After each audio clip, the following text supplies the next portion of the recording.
Bakit kadalasang nagtagumpay yung malalakas ang loob? What's up mga kasipag? Welcome sa bago nating video. Kung bago ka pa lang sa video na to, ako nga pala si Diyos Dado Alaman, dating OFW at isa ring malakas ang loob. Pero ngayon nandito na sa Pilipinas dahil tapos na yung kontrata mga kasipag. Shout out nga pala kay Vivian Ercito na palaging nag-send ng star sa aking video. Maraming salamat sa iyo. At sa lahat ng mga nag-share ng aking vlog, maraming salamat sa inyo.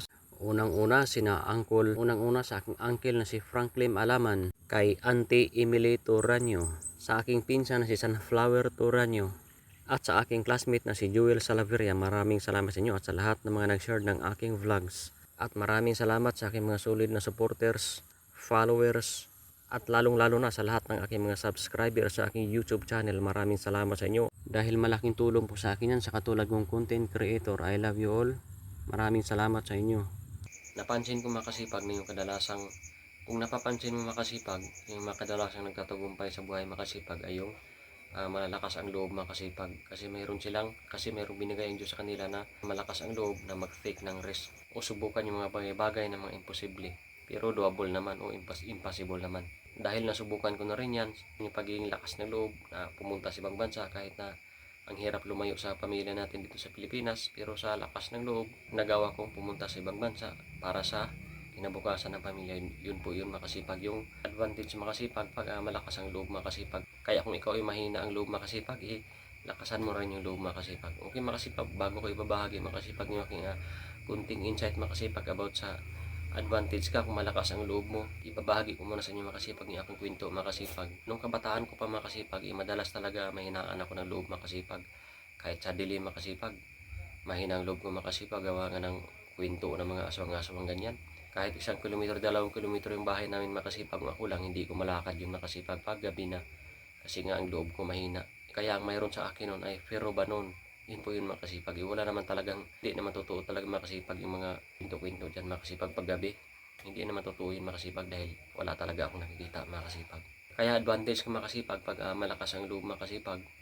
Nasubukan ko na rin makasipag na hindi ako marunong sa trabaho, pero takot ako mapahiya. Kaya ang ginawa ko makasipag ay sinubukan ko talaga siya makasipag. Nilalakasan ko yung loob niya kahit nakakahiya makasipag. Pinagalitan ako ng kasama ko. Sinubukan ko yung isang trabaho dahil sa lakas ng loob makasipag, nagawa ko siya makasipag. Unang-una makasipag ay yung pagwi-welding makasipag ganyan. Mahina ang loob ko. Sa magulang ko, siyempre panay galit. Kaya nung in-apply ko yung lakas ng loob makasipag, mayroon akong munting natutunan makasipag. Lalo na sa aking trabaho makasipag, may natutunan din ako makasipag sa aking mga kapatid makasipag. Pero in-apply ko yung lakas ng loob makasipag. Kung hindi ko in-apply yung lakas ng loob makasipag, malamang kung mahirap ako ngayon, mas mahirap pa talaga makasipag. Kung may makain ako ngayon na sakto lang, malamang hindi sakto makasipag kung hindi ko nilakasan yung loob mo. Kaya yung pag malakas ang loob makasipag, para sa akin makasipag, pag may malakas ang loob makasipag, tinutulungan ko yan makasipag, lalo sa trabaho, para matuto. Tinutulungan ko yan makasipag, hindi ko yan dinadaon makasipag kasi malakas ang loob niya. Ibig sabihin ng malakas ang loob, gustong matuto, may potensyal na aangat sa buhay. Ibig sabihin, pag gustong matuto, may potensyal na aangat sa buhay makasipag, asito sa buhay. Yun po yung kagandahan ng pagiging lakas ng loob makasipag. Kaya kung mahina ang loob mo, lakasan mo ng makasipag. Kasi pero ba nun yun makasipag? Natatakot tayo sa isang bagay na yan, di natin nakikita na wala namang empty naman siya. Nung nagtry ako makasipag na nilakasan ko talagang yung loob ko makasipag, mayroon man ako natutunan makasipag. May nagbago naman ang kunti makasipag sa aking trabaho makasipag. Kaya ko nasabi makasipag yung advantage makasipag pag malakas ang loob makasipag. Kasi kumbaga makasipag kahit hindi marunong makasipag, para sa akin disclaimer naman makasipag, kahit hindi marunong hindi ko hindi na down makasipag. Kasi nakikita ko sa kanya na malakas ang loob, siyempre tutulungan ko yan makasipag. Kung mayroon akong maitutulong, itutulungan ko yan makasipag para umangat makasipag. Ito yung kagandahan ng lakas ng loob makasipag. May tao rin na tutulong sa'yo kahit hindi ka marunong, na kagaya ko dati na hindi marunong. Meron talagang tao na tutulong sa'yo makasipag. Unang-una yung pamilya natin at yung ibang tao makasipag na nakitaan kanila na malakas yung loob mo. Kaya sa pagiging lakas ng loob makasipag, nakapagtrabaho kahit saan. At nakarating din ako ng ibang bansa makasipag, pero ang hirap makasipag na lumayo sa ating pamilya makasipag. Yun po yung mahirap dyan makasipag, yung risky dyan makasipag na hindi ko alam yung pupuntahan ko, na ang hirap makasipag. Basta ang hirap pag lumayo ka sa pamilya mo.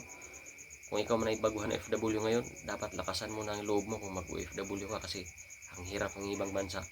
Ang unang-una hindi pira na kumita ka, ang hirap ay lumayo sa pamilya natin. Kaya Ngayon pa lang, hasain mo na yung sarili mo na lumakas yung loob. Para sa akin mga kasipag, ang pagiging malakas ang loob mga kasipag ay isang entrepreneur mindset mga kasipag o isang entrepreneur mga kasipag na believe ako dyan mga kasipag. Mayroon akong taong mga nakita mga kasipag na malakas ang loob mga kasipag. Sa internet ko lang siya mga kasipag. Mayroon akong nakita mga kasipag na kasama ko mga kasipag na malakas ang loob. Nakarating din siya makasipag ng medyo malayo-layo makasipag dahil sa lakas ng loob niya makasipag. Kaya kung mayroong mga mahinang loob, huwag nating i-underestimate yan na dahil sa lakas lang ng loob ay natuto makasipag. Dahil ang totoo makasipag, tayo mga magagaling na ay nasa comfort zone tayo. Pag tayo mga magagaling na nasa comfort zone tayo, ayaw na nating umangat.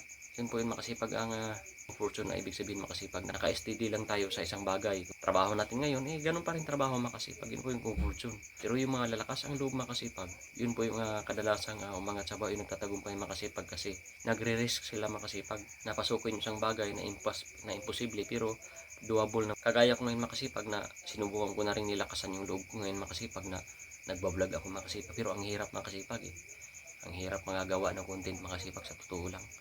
Pero dahil sa ang hirap makasipag talaga. Pero dahil sa lakas ng loob makasipag, nagagawan ko siya ng paraan makasipag kung paano ako harap sa kamera, kung paano ko labanan yung hiya. Yun po yung totoo dyan makasipag. Nilabanan ko yun makasipag dahil meron akong lakas ng loob makasipag. Kaya kung mahina ang loob mo, lakasan mo na yung loob mo. Dahil para sa akin makasipag, ang malakas ng loob, pwede natin gamitin makasipag sa mabuting bagay dahil mayroon ding malakas ang loob na gamitin sa masama. At saka mayroon ding malakas ang loob na gamitin sa mabuting bagay. Yun po yung makasipag. Para sa akin makasipag, i-explain ko yung basic lang na explain makasipag. Kung gagamitin makasipag yung malakas ang loob sa masama makasipag, yun po yung makasipag, yung hold up, mayroong magnanakaw, mayroon po yung krimen makasipag dahil malakas po yung loob nila mga kasipag. Ginamit po yung lakas ng loob nila dyan makasipag sa mga walang kwentang bagay na ikapapahamak ng kanilang buhay makasipag, ng kanilang pamilya at ng kanilang kaluluwa makasipag. Kaya yung pagiging lakas ng loob makasipag ay isang tools para sa akin makasipag na makamit natin yung ating pangarap o tagumpay makasipag. Kaya nagpapasalamat ako dyan makasipag pag malakas ang loob. Kaya wag nating i-underestimate o i-down yung malalakas ang loob, yung hindi marunong. Dahil gusto matuto yan. Nakagaya ko noon. Gaya rin ngayon makasipag na gusto ko rin maging mahasa talaga sa pagkukunin o pagbablog. Pero kung para sa akin to, okay lang, mas better. Pero kung hindi, okay lang din makasipag. At least nasubukan ko siya makasipag, natry ko siya makasipag dahil naniniwala ako makasipag na nasa trial and error ang tagumpay makasipag. Yun po yung makasipag. Kaya malaking bagay talaga makasipag na sanayin natin yung sarili natin na malakas ang loob makasipag at gamitin natin yung lakas ng loob natin sa ating pangarap, na gamitin natin yung makasipag sa ating pangarap para matry natin yung isang bagay, matisting natin kahit risky yan. Kasi naniniwala ako na ang risky, nandyan ang opportunity makasipag sa risk. Kaya nga opportunity dahil meron yang walang shortcut sa success makasipag dahil merong risk makasipag, may kakibat na kahirapan, may kakibat sa makasipag na hirap o problema na kailangan natin i-solve makasipag. Yun po yung success makasipag, may kakibat sa na risk makasipag o problema makasipag. Yung risk makasipag, nandyan po yung opportunity sa risk makasipag. Kaya kung malakas ang loob mo na kagaya ko rin halos na mag-vlog dito in public makasipag dahil gusto ko talaga siyang subukan makasipag. Okay makasipag, kaya ko binago itong video na ito makasipag kasi marami pa rin sa atin talaga makasipag ang mahina ang loob makasipag. Kaya sinishare ko itong aking konting insight makasipag para yung iba makasipag, pag napanood nila makasipag na mahalaga talaga ang malakas ang loob mo or mag-fake ng risk makasipag kasi ang opportunity talaga makasipag ay nasa risk po talaga. Nasa risky na bagay at may kaakibat na problema po yan makasipag na kailangan natin masolve. Nandyan po yun makasipag. Nasa risk po ang success makasipag. Kaya kung nasa comfort zone ka ngayon, pailahilata, subukan mo na mag-take ng risk or mag-testing ng mga bagay-bagay at or mag-create at masaya ka pag nagawa mo yun. Yun po yung para sa akin makasipag. Huwag ka mag-alala makasipag kung mahina ang loob makasipag dahil kung napanood mo yung video na ito makasipag, sigurado makasipag na lalakas yung loob makasipag dahil malaking bagay po talaga ang mag-fake tayo ng risk makasipag or yung lakas ng loob natin makasipag. Kasi ang opportunity nasa risk po yun makasipag. Okay makasipag, ang trabaho ko pala dati makasipag ay isang heavy equipment operator makasipag. Welcome dito na mag-join ang lahat makasipag.